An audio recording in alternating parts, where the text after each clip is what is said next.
শালার 2-3টে আম লাগিয়েছি। শালার আমের গোয়ায় পোকা লেগে লেগে আমের গোয়া খেয়ে ফেলতিছি। আর এখন মন্দির কাম দেখো, আমার আম গাছে বাসা বানিয়ে শালার আর কোনো জায়গা পায় নাই বাসা বানানো, আমার আম গাছে বাসা বানানো লাগবে। শালা 240 দ্বারা বীজ দেওয়া লাগবে। শালা কিরে বন্ধু, উপরের দিক তাকা কি করিস?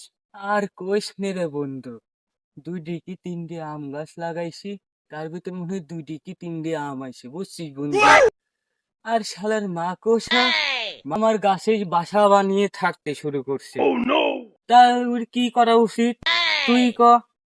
ওর বীজ দেবো, 240 দ্বারা বীজ দিলে কি হবে বন্ধু? 245 দ্বারা বিষ দেওয়া লাগবে বন্ধু। আচ্ছা তাহলে কবে দেওয়া যায় বন্ধু?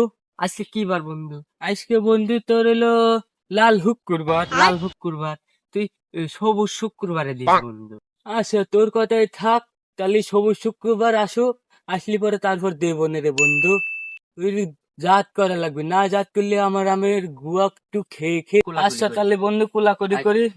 বন্ধু রে, বন্ধু রে, বন্ধু রে,